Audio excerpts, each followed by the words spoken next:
有啲咩方法令到一個人喺對方面前覺得順眼啲嘅？Before 講即係究竟有啲咩方法之前呢，咁啊講有啲咩嘅 criteria 令到人覺得你一望落眼係順眼啲嘅。係嚇咁啊，通常咧其實咧一個人咧，如果左邊面同右邊面對稱啲嘅咧，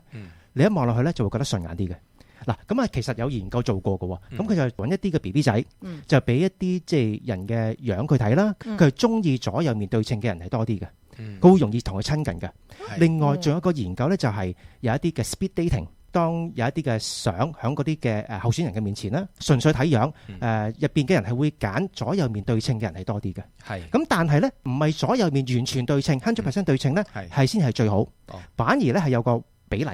就係大概80% 左邊面同右邊面相近，人哋望落去嘅時候會容易接受個樣貌啦。因為太過相對稱咧，會俾人有一個虛假嘅感覺。因為譬如有時啲 AI 執相咧，你左右面完全對稱嘅，嚇咁所以嗰個咧會令到人有少少假嘅感覺。但係如果當你左右面係大概80% 到相近嘅咧，或者相同嘅咧，佢就會覺得望落去就會咦呢個人好似幾順眼喎咁。其實咧，當一個人左右面對稱嘅時候咧，其實有一個暗示嘅，代表呢個人嘅 genetic， 即係佢嗰個基因啦，或者佢嗰個健康狀況咧係良好，佢左右面先會對稱嘅。即係譬如如果可能嗰個人嘅面一個眼眉高啲，一個眼眉低啲，大細眼啦咁樣，咁佢係會覺得呢個人可能個健康狀況未必咁好啦。咁變咗佢對嗰個第一嘅印象會爭啲咁多嘅。係啦，咁有啲咩方法可以令到譬如我咁樣想喺你面前